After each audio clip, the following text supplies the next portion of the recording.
Welcome to Mormon Book Reviews, where an evangelical encounters the restoration.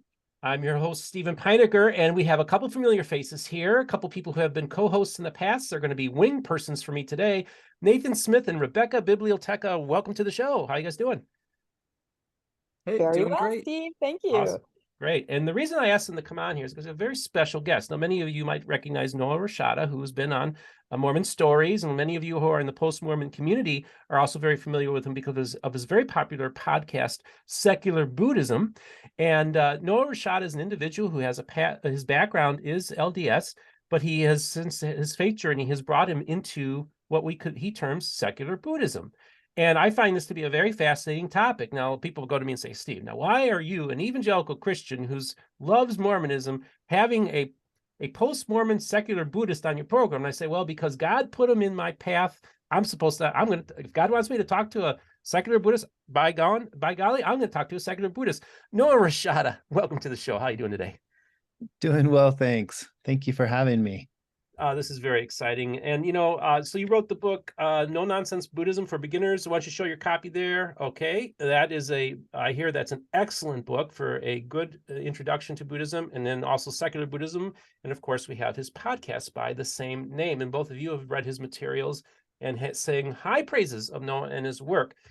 And so, Noah, I just want you to kind of briefly introduce yourself.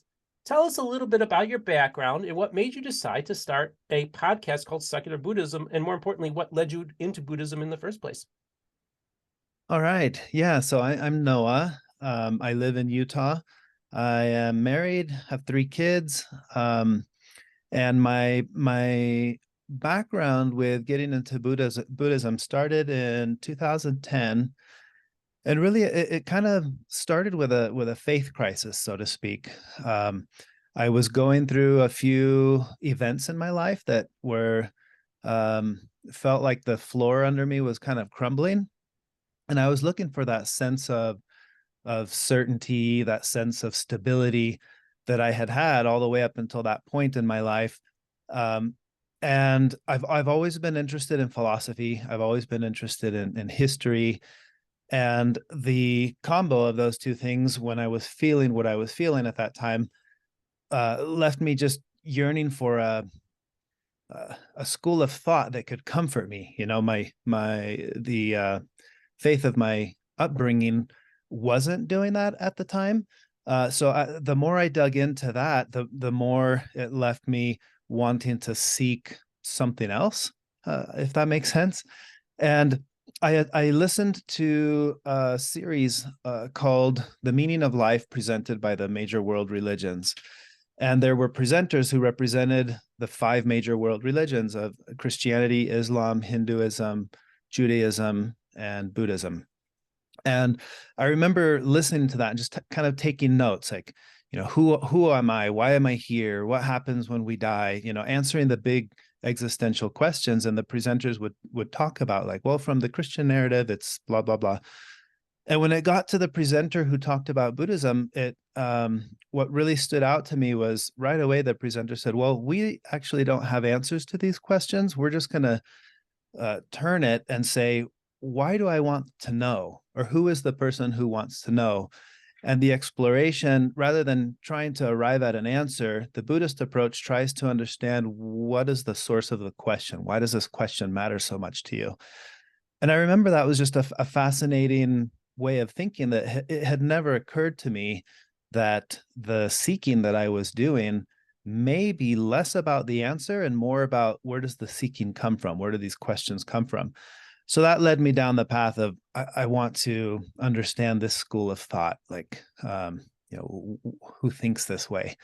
And the more I went down that rabbit hole, the more fascinated I became with the idea of Buddhism as a philosophy, not necessarily as a religious practice, but as a way of life to find greater inner peace. And something that you had mentioned earlier in our conversation, how you kind of said that Mormonism in a way saved your relationship with being evangelical. For me, it was very similar. In a way, Buddhism came along and it healed and saved the relationship that I had at the time that was tumultuous with with Mormonism and with my doubts and with my belief system. So that's where it all started. And the more in depth I went with studying Buddhism, the more I wanted to share it with others, because people were curious, and starts with family members and then friends, but the more I would talk about it, the more people would want to know more about it. Like, what are these concepts? What are these ideas? And that ultimately led to podcast, a book, and all the things since then. It's just been the fascination of talking about concepts and ideas that I think are beneficial to anyone. And on my podcast, one of the things that I always start out with is the expression, you don't need to use what you learn from Buddhism to be a Buddhist. You can use it to be a better whatever you already are. And I wholeheartedly, live my life that way. I'm not trying to be anything specific. I'm just trying to be a better whatever I already am. And in this case, husband, father, sibling, coworker, whatever it is. I approach it from that angle of how can I be a better whatever it is that I am. In other words, you could be a better Christian, a better Mormon as well. Yeah, absolutely. Fascinating. I wanted to ask you, what kind of Mormon were you? Were you a very spiritual Mormon? Were you pretty rigid? Just kind of talk about the kind of Mormon you were, because I want to see what kind of person would find Buddhism appealing. Yeah, that's interesting. I've thought about this because I grew up in a household with two cultures. My mom is Mexican, and when I was 13, we started talking about moving to Mexico. And I grew up speaking Spanish at home, and then we moved to Mexico in my early teenage years. So my formative years were spent in Mexico attending private Catholic schools. So then I had this the strange, almost like a cultural affection for Catholicism without being technically Catholic. I guess you could say technically I am, because my grandma had me baptized Catholic as a baby, but I grew up very LDS and in the LDS worldview. But then as a teenager, I find myself going to school in Mexico, private Catholic school, where all my friends are Catholic. And there was this curiosity for me to know, what is it like to go stand in that line and go to take communion and do all the things that my friends were doing. So I always had an open mind to the idea of multiple approaches to spirituality. And I saw it in my own home. My aunts and uncles and my grandparents, everyone on my mom's side was very Catholic, including my mom, who did convert to Mormonism when I was young, but I don't think was she ever fully deconverted from Catholicism. So you fast forward, into my after my teenage years, I went on a mission. I served a mission, and I found myself on my mission in South America, oftentimes defending Catholicism against the view that it was. I remember it was a common thought in our little missionary circle.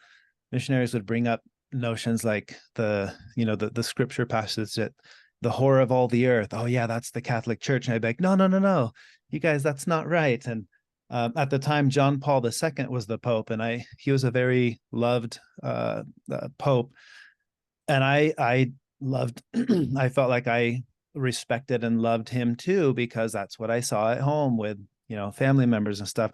So I kind of always had a little bit of this idea that you don't have to fully be one and not the other. And I remember culturally I felt this, because I remember in high school we would do like civic, like in school you recite the Pledge of Allegiance or whatever, right? I did that growing up too. But then in Mexico, I remember one instance of singing the national anthem, the Mexican national anthem, and having this intense feeling of pride and patriotism, that it was the first time it really occurred to me, I feel this for two countries. Like, I feel that singing the Mexican national anthem, but I also feel it when I sing the US national anthem. Like, I feel like a patriotic American, but I also felt like a patriotic Mexican. And I think that stood out to me, because I think in the years after that, I never had this sense of you have to just be one. I was always kind of an oddity in that sense, that I always felt like I'm Mormon, but I'm also kind of Catholic. I'm American, but I'm also Mexican. And I think that stuck with me.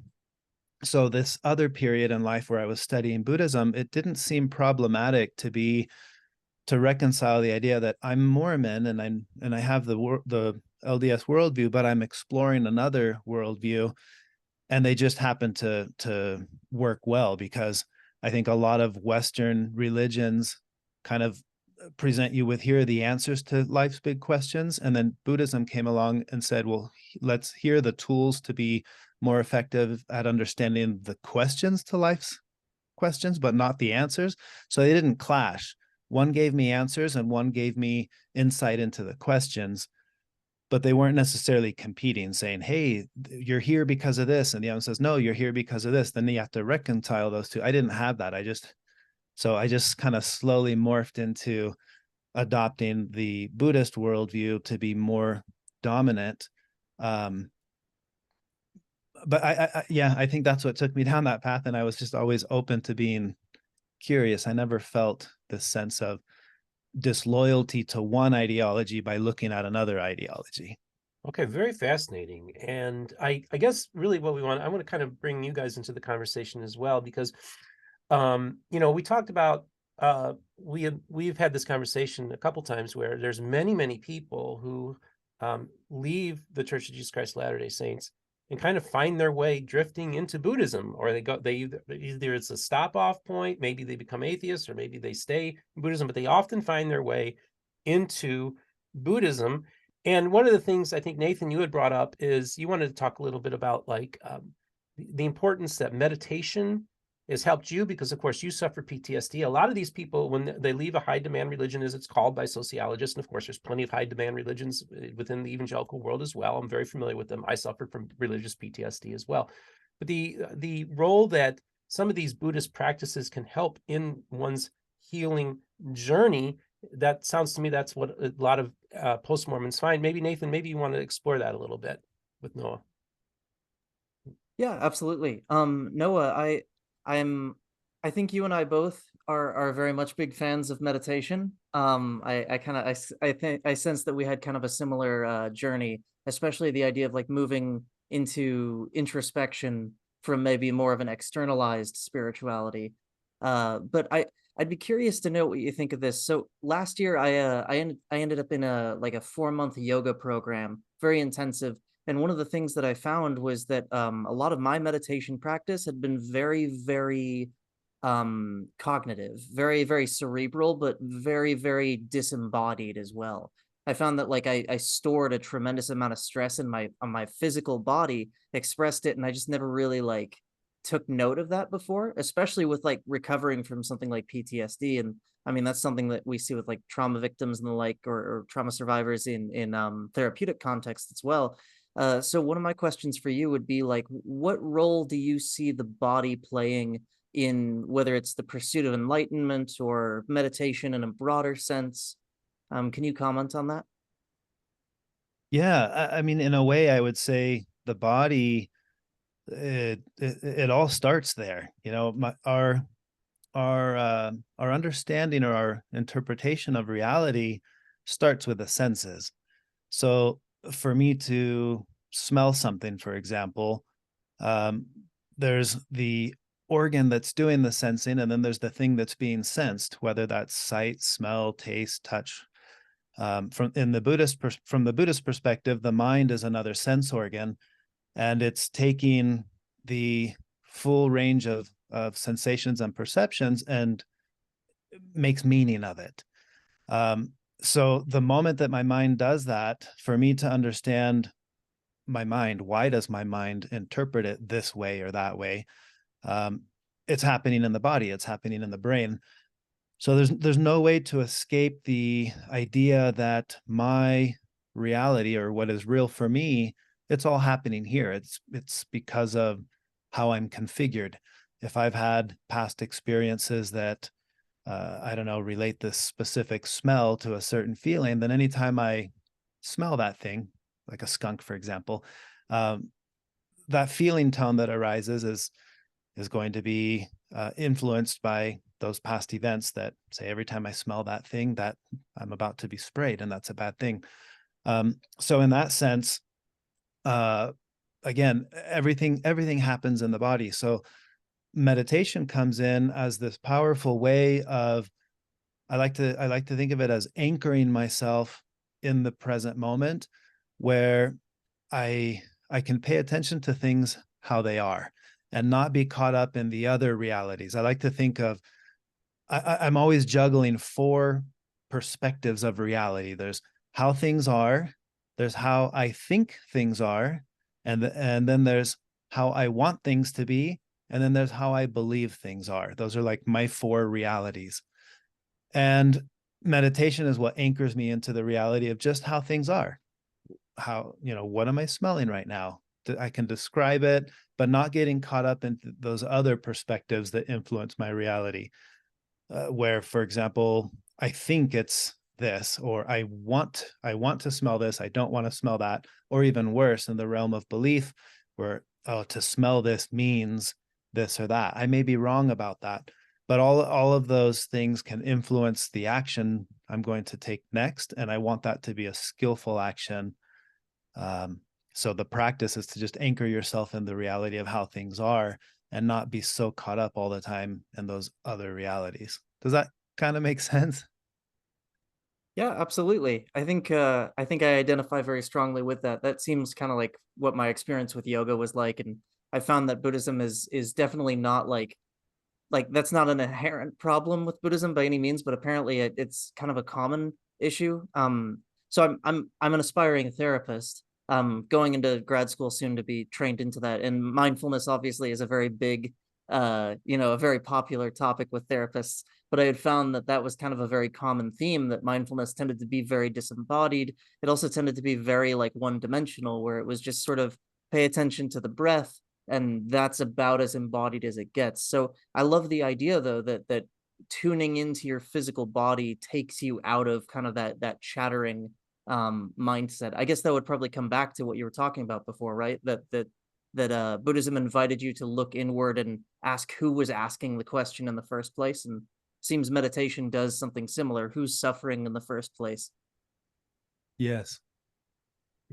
And this is the other thing that I find so fascinating, because there's a lot of convergence of a lot of different worlds that are going on here. Of course, I'm an evangelical engaging in the restoration in a very unique and odd, different thing. It's very unusual, and I've learned so much from Mormons as well. They've really blessed me. I think they're lovely people. I think they're some of the nicest people in the world, and I also think that I come through to the table with my evangelical lens, and I kind of realize, okay, people of the restoration have the restoration tools. People of the evangelical world have their evangelical tools. I want to ask you about how Mormonism still probably has an impact on your thinking. Like, you probably still look through a Mormonism lens. What does a Mormonism lens look at Buddhism? How does Mormonism maybe affect, or your Mormon past affect your practice of Buddhism? Yeah, that's a really good question. I would say perhaps the view that affects my worldview most right now, that the influence from early Mormonism in my life, was the notion of eternal progression. So from the Mormon lens, there's a purpose for being here on earth, and it's a probation period, right? It's a test, so to speak, and the ultimate aim is to prove yourself worthy to return to be in the presence of God.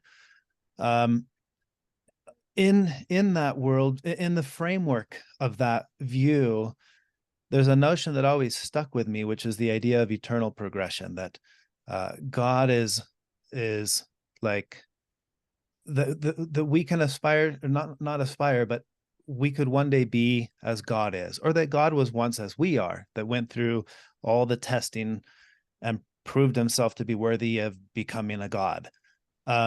That way of thinking, and in some way, influences my overall understanding of reality, in the sense that if the universe is expanding and it's infinite in nature, and intelligence is also infinite in nature, my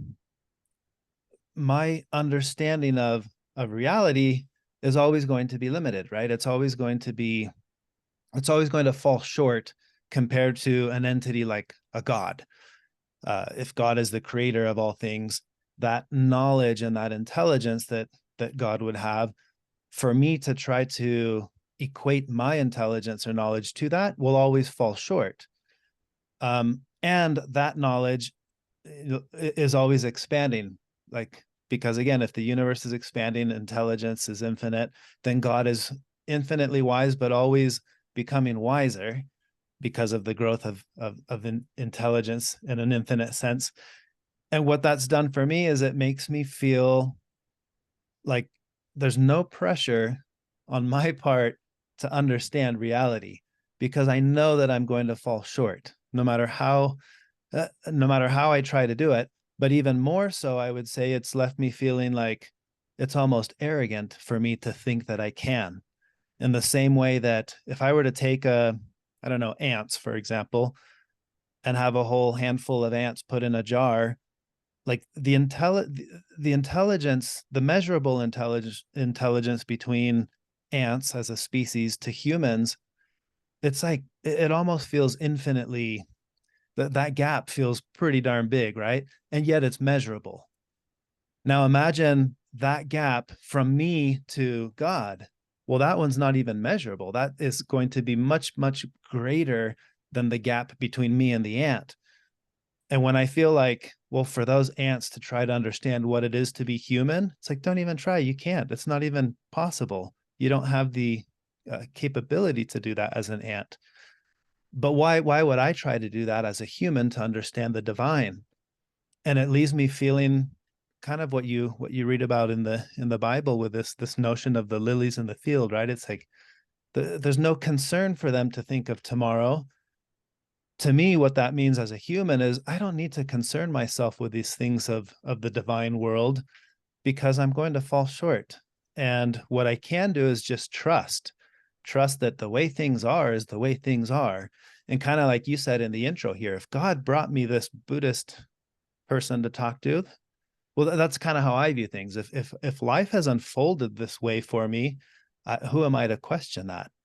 I don't feel a sense of resentment in the deconstruction of my faith system, thinking, well, why did God make my life go down this path where I doubted Mormonism and now I'm practicing Buddhist? It's like, maybe that's the plan. If there really is a God that's supervising or in control or even just watching all of this unfold, then I'm going to do exactly what feels right in my heart, knowing that might actually be the plan. I've talked about this with my wife, because I should say my wife is a practicing, active, believing Mormon. And she's mentioned things like, for you to be questioning or being on a different path in some ways jeopardizes the possibility of our family being an eternal family, at least in the Mormon worldview. And I always tell her, kind of like what you said, who am I to question what was put in my path? As long as I'm living my life in a way that feels authentic and I'm not pretending or lying about, it doesn't make sense to me. Doesn't mean it's not true. It just doesn't make sense to me, but I'm following what feels right in my heart. What if this was the plan all along? What if that's way of God testing you? This is me talking to my wife, to know what kind of a person you are in your character, because how are you going to love someone who doesn't believe what you believe? Maybe that's your test that we're going through. I don't know. But the point is, what do we do with it? I'm not going to sit here and try to make it comfortable for you by just lying and pretending like I believe what you believe. I don't. But maybe one day I will. I mean, I used to. Now I don't. But that doesn't mean that I'm right or wrong in my interpretation of reality. I'm just trying to help you understand how the world makes sense to me. I'm not trying to convince you that I'm right, because I don't think I'm right. I think that I'm going to fall short if I attempt to do this, in the same way that the ant is going to fall short if it tries to understand what it is to be human. That's how I approach it. That's how it makes sense to me. Rebecca, we had talked about how you mentioned that so many people, you're very plugged in, of course, into the post-Mormon world. And you're the one that brought it up to me, that how so many people end up becoming Buddhists. I just want you to kind of weigh in here. Is why do you suppose so many post-Mormons find their way into Buddhism? Yeah, that actually is my question for Noah, because it's true. So I run a virtual post and nuanced Mormon book club, and we study all kinds of different religions, deconstructing and finding new ideologies. And when we read secular Buddhism, this was the hit. I mean, everybody could not get enough of this book. It resonated just incredibly. And then with John DeLynne's book club, the Mormon Stories book club, we read No Nonsense. And again, people just writing me and texting me saying this, thank you so much for bringing this to my attention. Then I also have a little podcast called Mormonish, where we talk to nuanced or post-Mormons. And when I ask people the question as part of interviewing them and saying, so what have you found that brings you healing or new ideology? 9 out of 10 say I have Buddhism is doing this for me. So I guess my question, though, is just what is it that just resonates so? And it doesn't mean that everyone's becoming a Buddhist, like you said, but they're just finding this healing, just this stopping place, this resting place for them on the other side, on their journey, on the other side of what they're going through. That seems to be Buddhism. And that's just anecdotal, of course. But as Steve says, I do interact with a lot of post and nuanced Mormons. So I'm just curious what you think of all the aspects of Buddhism. What are people finding that is just so wonderful for them, so healing and helpful? Yeah, it's very interesting, isn't it? It is. I can speak to what it was for me, what really resonated for me and still does. I think growing up with a system that feels quite rigid in the sense that here's the truth. Every other path is not true, right? This is the true path. There's no flexibility in that. It's this is how it is, and it's just how it is. And that worked for me because as long as you don't question anything, it feels very comforting to have a rigid system that just it's all here for you. It's like imagine this like a solid ground to stand on. I have a very firm ground that I stand on and a deep sense of security in how firm my ground is. Then when people experience a crisis of faith, the ground gets shaky, and that is really terrifying for someone whose worldview is founded on the fact that this cannot be shaky ground. This is the firm ground to stand on. Then we're left in free fall. Most of us who go through this, we have that moment of free fall where there's nothing to stand on. It becomes very scary, very uncomfortable. And what we're looking for is something else firm to stand on. But we, as Mormons, and I would argue this is probably the case with a lot of fundamental approach to religion, meaning fundamental in the sense that rigidity, right? This is the right way. We've already been programmed that these other ways are not the right way. So what we're left is we're trying to find something firm to stand on, but we're doubting how firm that ground is over there or that ground over there. And then you encounter a school of thought like Buddhism that says, hey, the firmness of the foundation, in other words, the security of having something firm to stand on, what if you can gain that sense of security by having nothing to stand on?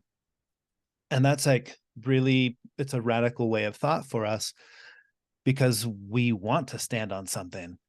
And then what it provides us is a sense of security by not having something secure to stand on.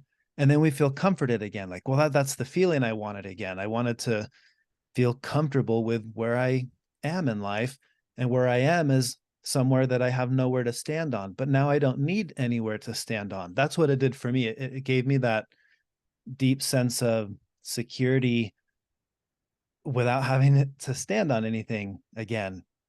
Mm. And I think this is interesting because if you think about it, to me, this is the notion of faith that I think had been maybe unintentionally hijacked at some point in my life. This thought that I had equated faith to certainty, or knowledge is, I guess, the word that we use most in the Mormon circles, right?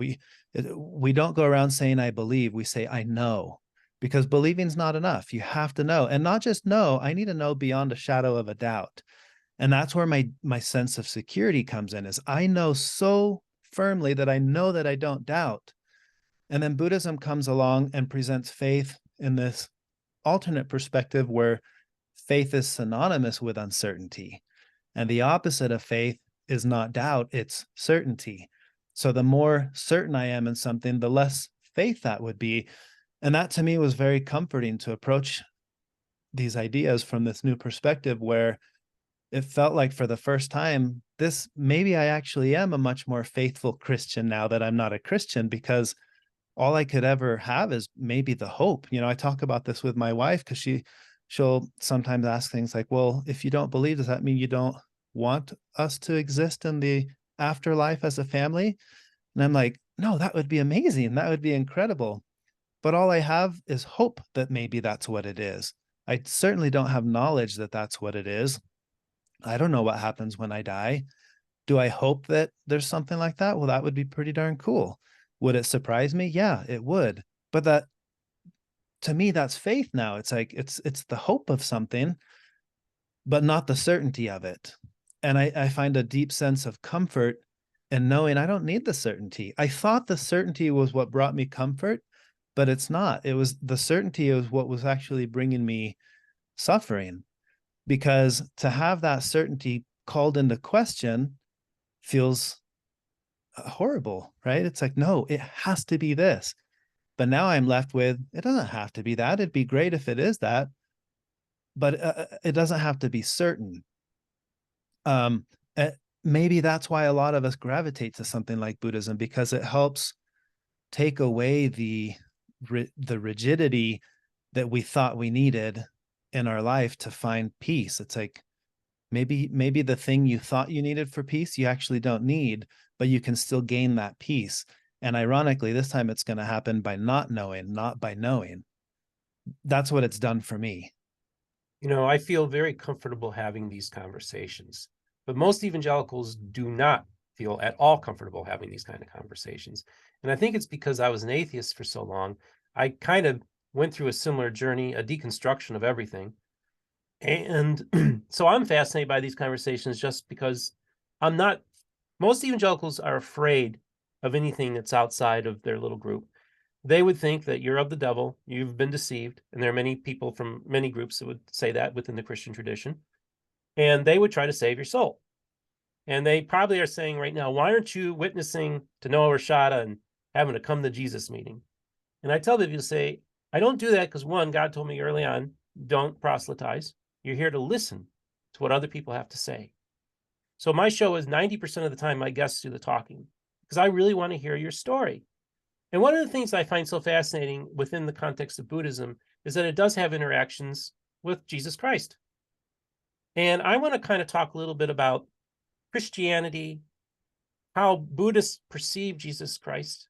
And I also want to ask you probably one of the most important questions, Noah, that I first asked Nathan Smith back in the day. And I asked many people this question, and that is, who is Jesus to you? All right. Yeah, I think that's a really, again, fascinating thought and a fascinating question to entertain.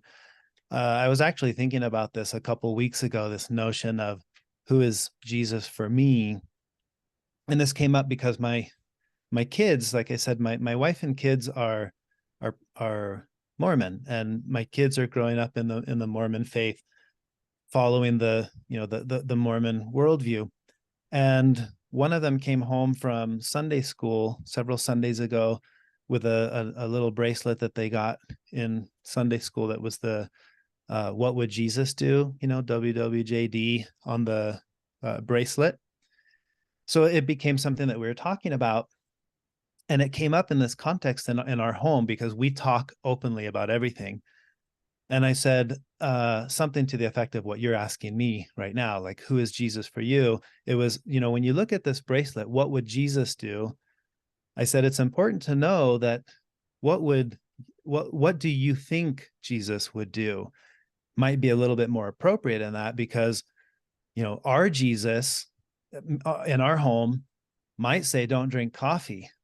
But in the neighbor's home, Jesus might say, don't celebrate a birthday, right? Jehovah's Witness Jesus Or at my mom's family's house, Jesus would say, don't get divorced, right? Catholic Jesus. So I think that's important to understand, is who is Jesus for me? That's why I'm glad you brought it up this way, because who Jesus is for me is always going to be very personal. And the last thing I would ever want to do is try to make that Jesus for me work for someone else. So starting with that, now getting to the question, who is Jesus for me? For me, Jesus is an archetype, a role model, an example. And I have fond memories of my upbringing with exploring the notion of who Jesus is, because he was always the model of kindness, compassion, love. Every time I would encounter stories of Jesus, he was like, that's who you want to emulate. That's who you want to be like.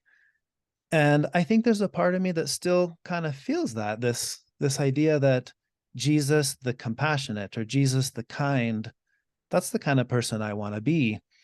And I often mention this in our home with my kids, that I always say, is it more important to believe in Jesus or to be like Jesus? And they'll usually have to think about that for a moment. And because I always say, in my opinion, it's more important to try to be like Jesus, someone who is kind, someone who is compassionate, all the things that you guys are being taught about who Jesus is when you guys go to church. Try to remind yourself that that's what you want to be. You want to be like that. So that's who Jesus is for me still. He's an example of a type of person that I want to be. And I understand that involves me and my biases and my worldviews being selective with the image of Jesus that I want to be like. But I would describe that Jesus as being a Jesus that is kind, that is compassionate, that is wise, that is not caught up. The Good Samaritan Jesus. For me, the story of the Good Samaritan is the example of not being caught up in the rigid rule of, don't touch this person because they're unclean. It was, well, I know that's the rule, but I'm going to help this person because they're in need. That trumps the rule that says, but they're also unclean. Those are the examples. That's the type of Jesus, stories of Jesus, or the type of Jesus that I have in my mind and in my heart that I aspire to be like. Yeah, I love that. I one of the things I find so interesting, of course, is these interactions. And I remember about 15, 20 years ago watching something on PBS where they're doing these animated stories of the Buddha. And I remember, and Nathan, maybe you can give some background on this too, a little bit of historical background.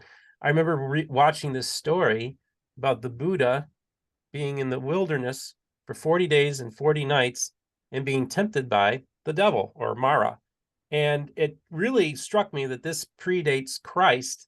It sounds like a very similar story than what we have in our scriptures. Nathan, what school of Buddhism does that come out of? We were just talking about this yesterday. It's an older school, but are you familiar with that story, Noah? Not specifically the 40 days, but everything else about it, yes. Nathan, what school of thought was that, Nathan? Yeah, that's it's Theravada Buddhism. So the kind of the oldest of the three major branches, and it's kind of located in the Pali canon, which are the oldest scriptural texts. But yeah, just that wrestle with Mara, who's this at once this very devilish figure, but also this symbol of something that exists within oneself, Yeah, fascinating. And also you can take sometimes can the devil within the Christian context be viewed more of as a literary figure rather than a literal figure? Some would wrestle with that question, but I think it's a valid one. And so that's kind of a Buddhist approach as well. And I just find that so interesting that you had mentioned that Jesus is a type of archetype. And of course you can say that Buddha within the context of that story is also an archetype, a similar archetype. So maybe talk a little bit about some of the similarities that you see with Jesus and the Buddha and Christianity and Buddhism, some of the areas where you maybe find some agreement or something that's very similar. Yeah, I would say for me, the Buddha is also an archetype. I don't know if he existed as a person. To me, that doesn't. It's in some ways it's irrelevant. what can I learn from it, to me, is the more important question. Same with like Aesop's Fables, right? Was there really a tortoise and a hare that raced? That doesn't matter. What can I learn from the story? That's what does matter. That's how I view all of these things. But the Buddha, for me, as an archetype, one of the stories that really resonates with me is the notion that the Buddha kind of had everything, right? The way the story goes, the Buddha had everything, a life where you could have everything you would want.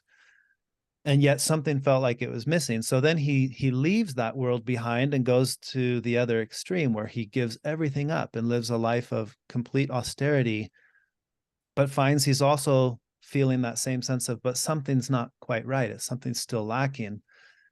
And then he adopts what we often call the middle way in Buddhism, where in this alternate path, it's not all the way at this extreme, and it's also not at this other extreme, but somewhere in the middle, he finds, in his moment of awareness, the moment of enlightenment, for me, the way I understand it, he discovered that he was it. He was the source of all the good he was hoping for, and also all the bad, or what we could call sin. In the Christian narrative, you have the embodiment of good would be Jesus on one side, and then on the other side you have the devil. For the Buddha, it was an internal thing where he kind of discovered he's both. He's the potential of all good, and he's also the potential of all ill will and evil, if we want to call it that. And that realization carried some strong implications. Like, well, if I know that I'm the one, I'm it, then what I do matters, and what I don't do also matters. So how am I going to live a life where I'm skillful and try to minimize the amount of harm or evil that I'm bringing into the world, and maximize the amount of good that I'm doing in the world? So in that sense, the stories of the two, to me, they're both inspiring, right? Jesus comes along as the example of the light. He's the light of the earth. And that's what we want, more light in our life. The Buddha comes along in a similar wrestling of, there's good things and bad things. How can I do more of the good and less of the bad? Similar. It's like, well, here's the path that you follow, and the result of it is you're causing less harm in the world, or if you want to think of it as less evil in the world. So yeah, I think in that sense, I like to think it's kind of synonymous, right? Ultimately, both of them are trying to eradicate harm and evil, and both of them are trying to create the opposite, more goodness, more well-being. I will say, for anyone listening who's interested in the comparison of the two, there's a really good book called Living Buddha, Living Christ, written by Thich Nhat Hanh, a Zen Buddhist.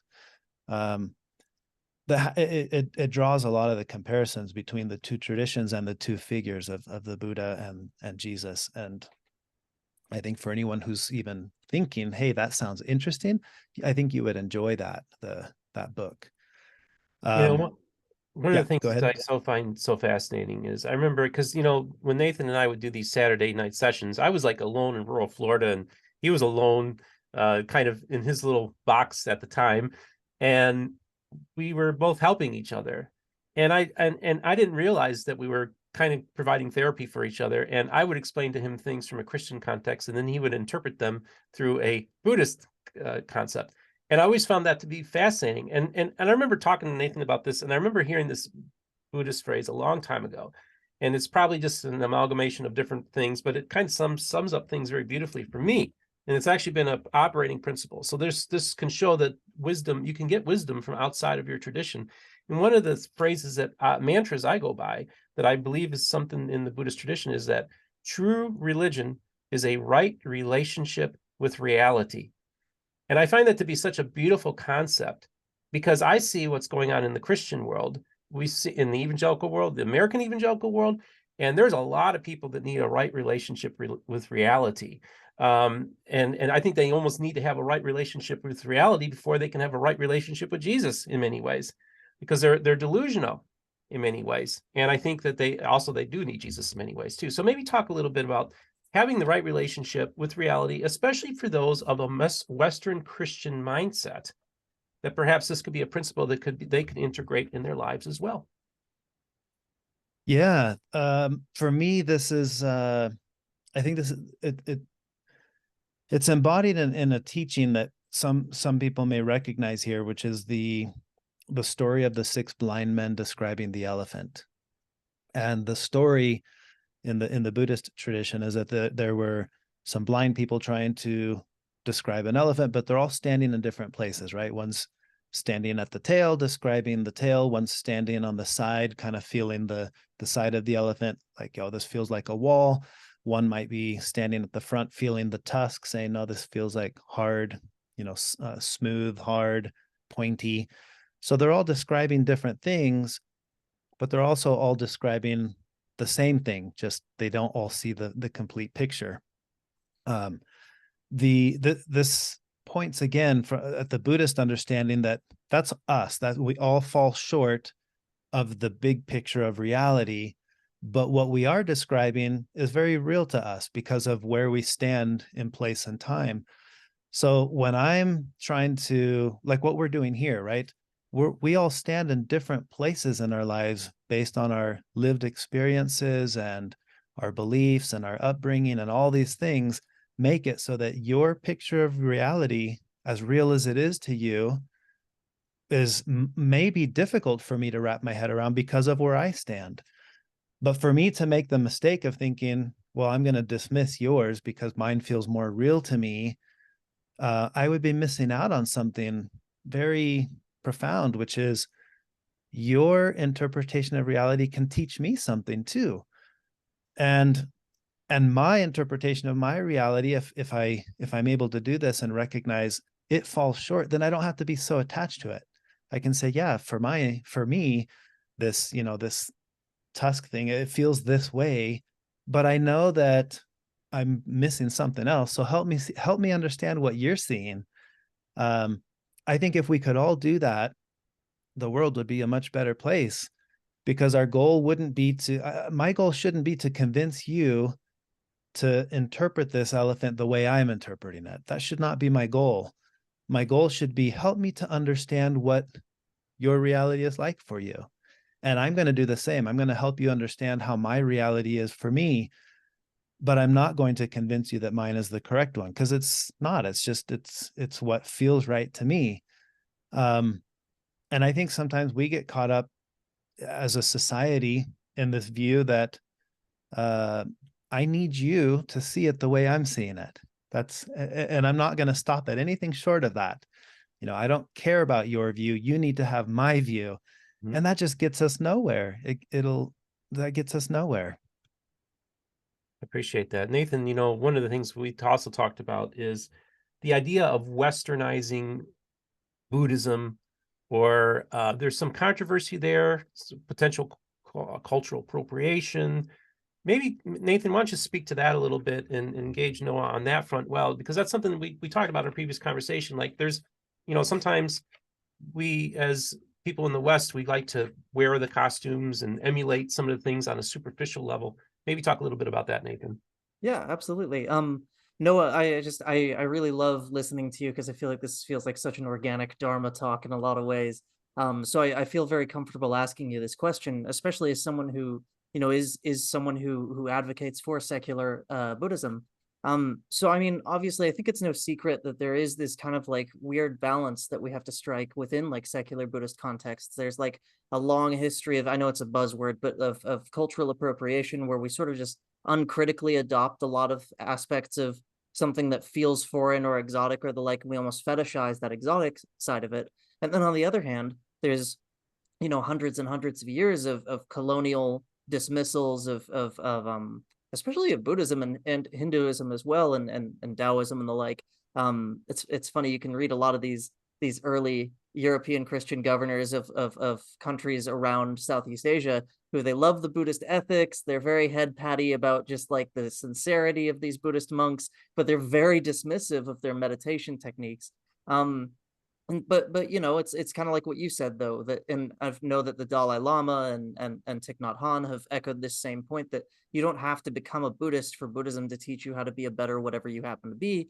So my question to you would be, what are your thoughts on how to strike a balance of avoiding those extremes, you know, finding that middle way between being, you know, very dismissive, like we think we're the modern Western enlightened ones who are going to rescue these poor Asian folks from their superstitions on the one hand, and on the other hand, being just very, very uncritical in our adoption because we're burned out on Western religion, or we're burned out on supernaturalism on the other hand.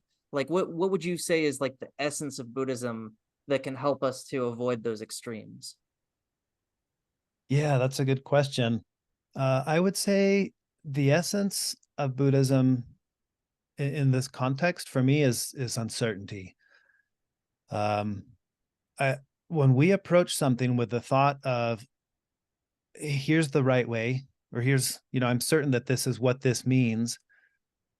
How do I know what that means? I feel like, let me go back a few steps here.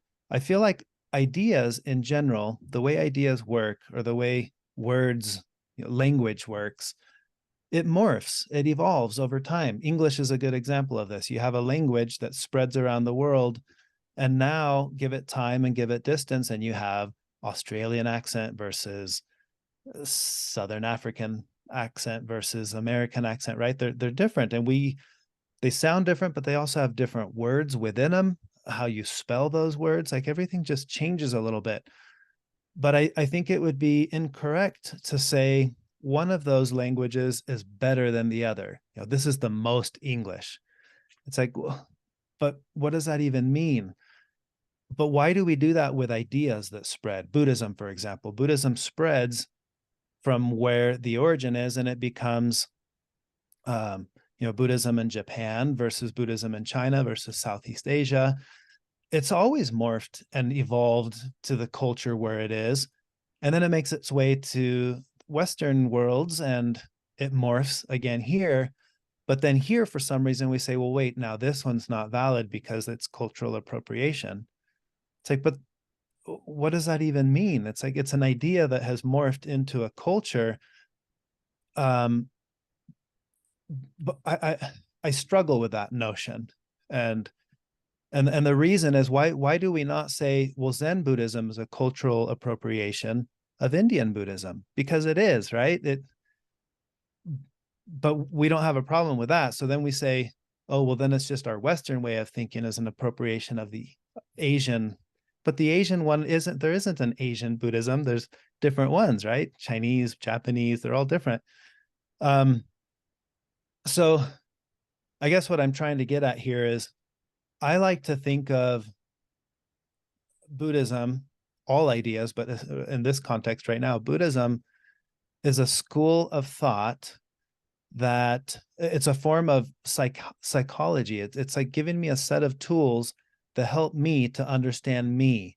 If the flavor of those tools changes, let's say I have a toolbox, and the toolbox is made of wooden tools in this particular culture, and then it makes its way over here where it's made out of, I don't know, hardened steel or something else. It's not that one is better than the other. They're just different flavors of tools, but they're all still just tools. And what am I using the tools for? To understand my own mind, the nature of my own mind. Why do I say and think and do the things that I say? But let's not get caught up in the tools themselves and say, hey, you took that tool design and copied it from this other design. It's like, well, yeah, we could argue that all day long. But the real question is, but how does that tool help you? Is that tool helping you? So I feel like that's a more skillful conversation to be having, rather than getting too caught up in the tools themselves and what they look like and where they came from, and if one's copying another one too much, or you know what I mean? Does that make sense? Yeah, absolutely. I think that's a fantastic response to that kind of concern. Especially the idea of just how protean Buddhism has been.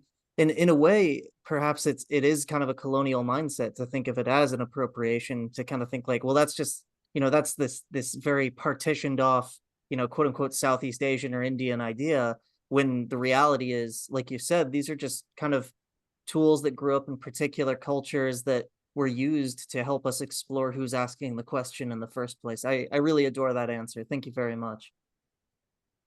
You know, Rebecca, we were talking and I said, we're going to kind of all be working here. And you said, you know what, Steve, I'm just going to sit back and just listen to you guys because you're going to ask questions of Noah that he probably hasn't been asked before.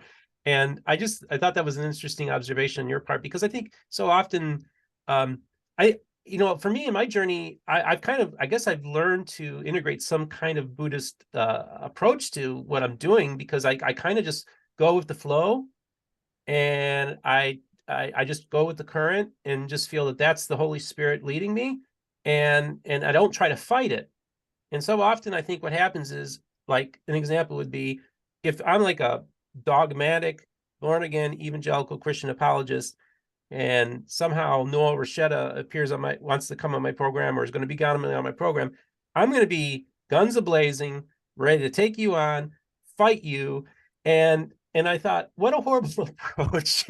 First of all, That is a horrible approach, Steve. yes, but that's You would never do that. I wouldn't, and I just feel the old Steve Pinecker would have. You see, that was the old creature, that would have done that, because I would have been very threatened by you. And Rebecca's kind of interesting because, of course, you come from a very right-wing conservative background yourself, and I tell people we were McConkie evangelicals. We were so conservative ourselves. We kind of have similar backgrounds as well, and maybe talk about how maybe the old approaches that you were taught, how that would have engaged Buddhism in the past, and how you would have thought about it as well. And are you asking me or no? Oh yeah, I'm just kind of riff on that a little bit. Sorry. You're asking me. Okay, I'm losing. I And then you can ask I just Noah. love to listen to Noah talk, because it's just so peaceful and it's just so wise. And I think, Nathan, you said the same thing. We're both just kind of like, this is just wonderful. It's just perfect. So yeah, I don't know. I think it goes along with the rigidity that Noah was talking about. That you have these points of view, or you were raised with these points of view, and there's not a lot of room for something else. And if you do, like me, and I've talked about this before, where I was raised with these rigid points of view, but I always thought there was something wrong with them. So I was always fighting that in my head. But then I thought maybe there was something wrong with thinking there was something wrong with them, if that makes sense. So I never had the ability just to think a thought, or follow intuition, or, like Noah said, go on a path where it's not your path, but maybe this is my path. So I think that is part of what's very attractive about Buddhism to people, is that it's okay that you don't know. It's okay that you think different thoughts. And I will say, maybe this will steer this a little way away from what you had asked me to talk about, but there is a common theme that I've seen talking to post and nuanced Mormons about Buddhism, and that is the idea of living now, not focusing so much on the next life and the future.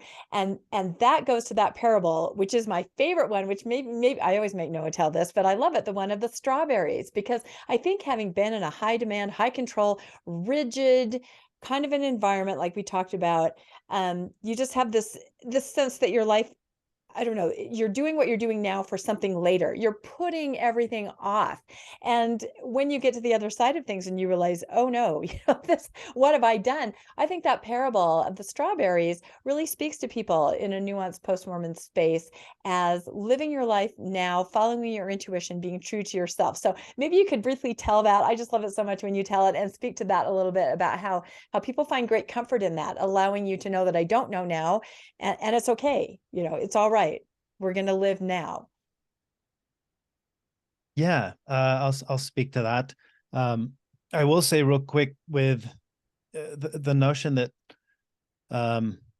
when we have, I've noticed this in my own life, because when I had the belief that I know that when I die, my marriage, for example, continues into the eternities.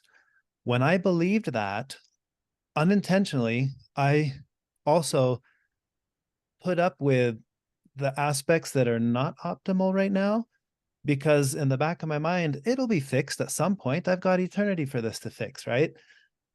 And I didn't realize that was robbing me of a more skillful relationship in the present moment, because it is easy to just put it on the shelf and say, well, my spouse will be how I want them to be when we have eternity to sort that out. And now I see this in others. I see this in other couples and relationships where they have very mediocre marriages and relationships because they put up with each other. And I think a part of why they do that is because they do think we've got forever to fix this. Now, when I lost that view, it really called into question, well, geez, if this is the only marriage and the only life I'm living, is this the one I want to be in?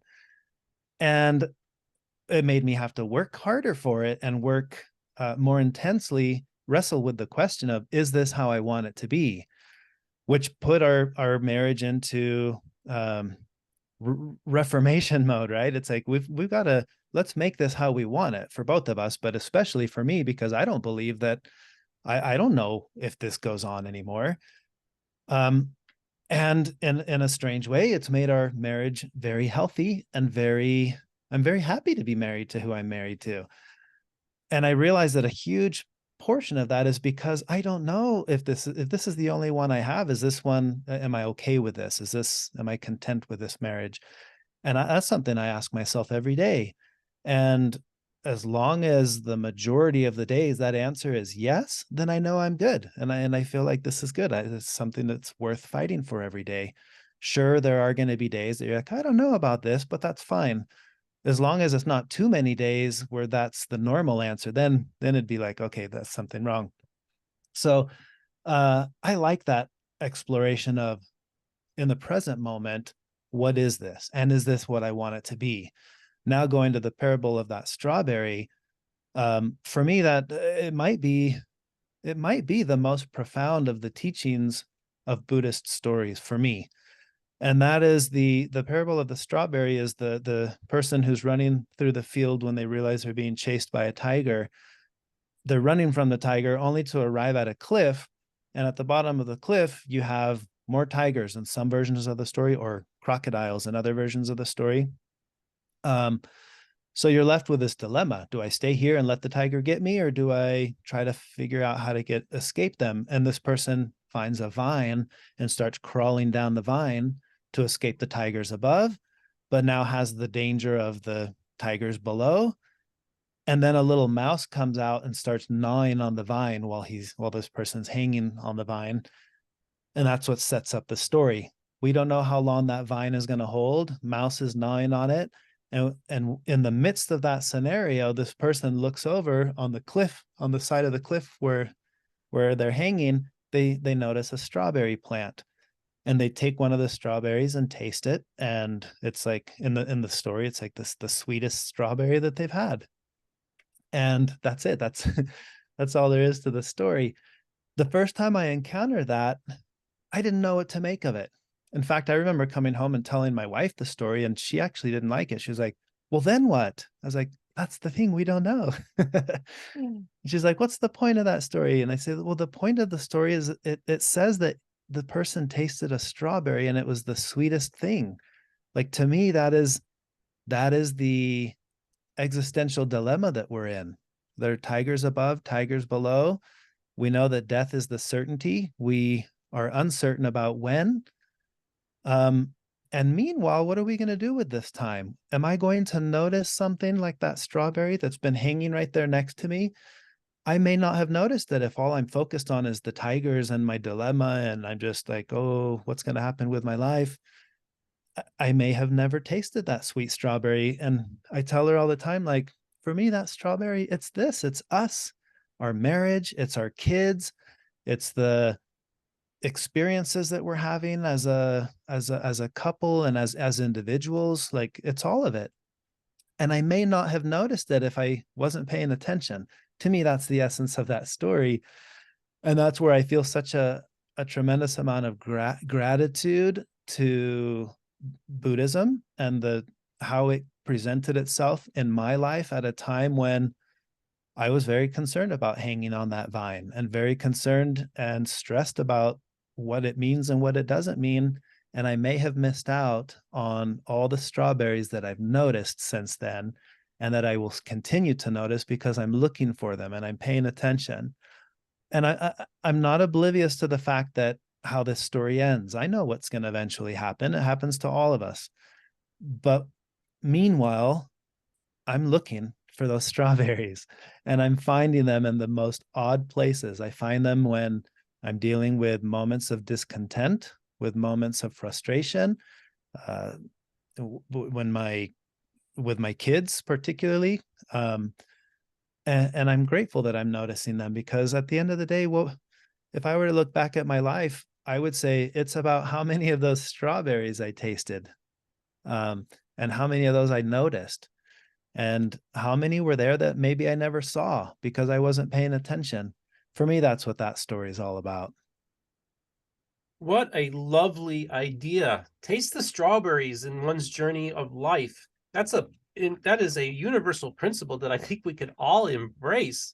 And as I think of all the times in our lives where we were stressing out over things, and we were so oblivious to everything else that was going around us, maybe even people in our lives that, maybe we mistreated them because we were doing more important things or ignoring them. Just think of all the strawberries that we didn't notice, or maybe the strawberries that we stomped on, and realize that, life is too short to also not take a moment to appreciate the creation, appreciate each other, all being fellow image bearers, and loving everyone as a fellow image bearer, including people you disagree with too. I think that's also an important principle to operate under too. Now, Nathan and Rebecca, we've taken a good portion of Noah's time here, and I think we're all very appreciative for him to come on the program today. Before we wrap this up, I just want to know if either one of you have anything else that you'd like to talk to Noah about. I think I'd just like to make sure Noah understands how important what he's doing is to people in the post and nuanced world space, and many others. I mean, those are the ones that I deal with.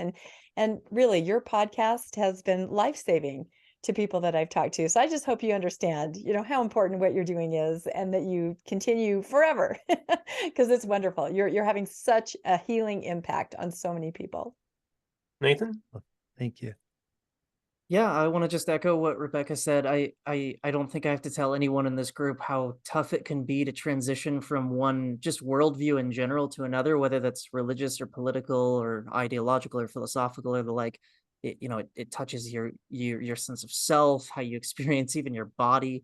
It touches your relationships and everything. And I really want to thank you, because I think that for a lot of post-Mormons especially, there are very few, I think, healthy places to land, especially because I think what pushes a lot of people out of Mormonism ends up being traumatic experiences, and it's difficult to not just invert the same issues that traumatized us in the first place in a post-Mormon sphere. So I really want to thank you for the fact that you're inviting us to look inward, to ask who's asking the question in the first place, who is this that's suffering in the first place, who was traumatized in the first place, and to really find peace instead of closure. And I think that's just, I can't overemphasize how much I'm grateful for you in that space. So thank you so much. Wow, You're welcome, and thank you. Thank you for sharing that. And I think that's the important thing too, for those evangelicals that are watching my program. One of the things that really hit me last time I was in Utah is I spent a lot of time with people in the post-Mormon community. And one of them said, "Man, Steve, we're all messed up, man." And I got to experience it like on a visceral level and see things happening, and just different things that were going on, conflicts. And it really opened my eyes to there's a lot of hurting people. And for many of you, you're finding some solace within the Eastern traditions, within Buddhism and such. And evangelicals, I just want you to understand, for those of you who are trying to convert people, they're not going to come to you when they see you guys out with blowhorns at the temple square saying you're going to go and turn or burn. They're not even going to look your direction because of the lies and the distortions for the last 200 years of evangelicals have done to Mormons. And so people who are transitioning out aren't even going to many of them won't give evangelicalism a second. I think you need to look in the mirror and ask yourself, am I being Christ-like? Am I following Jesus's teachings? And is Jesus actually operating through my life, or is it my ego and my wanting to convert and convince rather than just love and listen and understand? And I think that's why Noah and what he's doing is so attractive And so those of you who are wondering why are you having them on, because I think this is very instructive to everybody who's watching my show. I think we could all learn something from this. Noah, I want to thank you so much for coming on the program today. Was there any final words you'd like to share with the audience? Yeah, I think I'd like to just share along the lines of what you just mentioned. I think that's very wise what you just said, and very important for all of us to keep in mind. When I think of Jesus and Jesus living the life that Jesus lived, it was, or Buddha or anyone, it's like, here's a person doing what worked for them, setting an example, and then we can watch that and say, hey, you know what, that really speaks to me, I'm going to follow that person. That always works well. But to come along and say, hey, you're living your life totally wrong, you need to come do what I'm doing, that doesn't, like, when has that ever worked? So when I'm not doing this, I teach paragliding. I have a flight school and I teach people to fly. And I always say, I love what I do. I love flying, but I know it's not for everyone. If you were to come to me and say, hey, I'm terrified of heights, should I come learn with you to fly? I'd be like, why would you do that? Why are you going to do that to yourself? But if you're someone who's been watching videos of flying, you're like, wow, that looks incredible, I want to learn to do that. Well, then I can teach you that. I would love to teach you that. But I don't go around thinking, hey, I need to convert all of you to become paragliding pilots like me. That makes zero sense. I would never, ever do that. I think if we took that approach to our worldview and think, the life I'm living and the worldview that makes sense for me makes so much sense that I want to be a good example of it. If you were to see that and say, hey, tell me more about this, I'd be happy to tell you. But what I wouldn't do is come along and say, hey, Steve, you need to be Buddhist too. It's like, why would I do that? You don't need to be Buddhist. That's the truth, right? You really don't need any of this in your life. Just like you don't need paragliding in your life. But maybe it speaks to you and you think, hey, you know what? I am more interested in learning about flying. Tell me about it. Well, then that's a whole different story. I think we should do that with our worldviews. And that's just kind of what I gathered with what you were just saying. Like, live your life in an authentic way that makes sense to you. And the right people will come along and say, hey, tell me more about this. That's how you get people to become evangelicals. That's how you get people to join Mormonism, by being a good Mormon and living a life that someone else might say, hey, I want more of that in my life. Tell me about it. That's the honorable way to do that. That's how I get people to get into paragliding. But I don't start at the starting point that says everybody needs paragliding in their life, because I know that that's not true. Some people are much more content on the ground, and that's where they should stay. And I would do everything in my power to have you live a life of not flying, if I know that that's what works better for you. And I love that you just shared that, Steve, because that resonates for me. Cool. I just found out we also share something else in common. Did you know that I was also baptized as an infant into the Catholic Church by my devout Catholic neighbor? And so I tell people I also am a lifelong baptized Catholic as well. So I think we share kind of convergence of our stories there too, folks. And I just want folks, tell us, what do you think? Leave your comments and let us know. What did you think of this conversation? What do you think about Buddhism? What do you think about being a Christian Buddhist or a Mormon Buddhist, integrating that into your worldview as well? Do these worlds collide and conflict, or can they work hand in hand? These are all questions that are worth asking others and yourself. Just want to remind you that this month's book giveaway is Battlefields to Temple Grounds, Latter-day Saints in Guam and Micronesia, edited by my good friend Devin Jensen at BYU. Make sure that there's a link in the description to my email. Make sure you put in the box book contest, and then also leave your name and address. U.S. residents only. April 30th. Now, Maven, I've been saying April 31st, and Maven told me that my brother and you share something in common. You believe that April 31st exists. I've been saying April 31st all along. It's April 30th is the deadline. And so I just want to remind you, do you got the coffee mug there?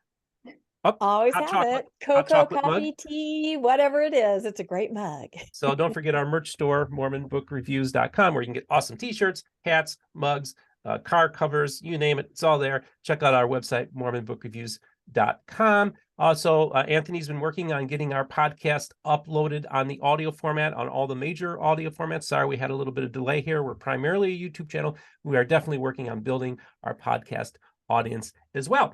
But I think the most important thing is, and just, by the way, everybody, thanks again for coming on. You're all awesome. Say goodbye to everybody.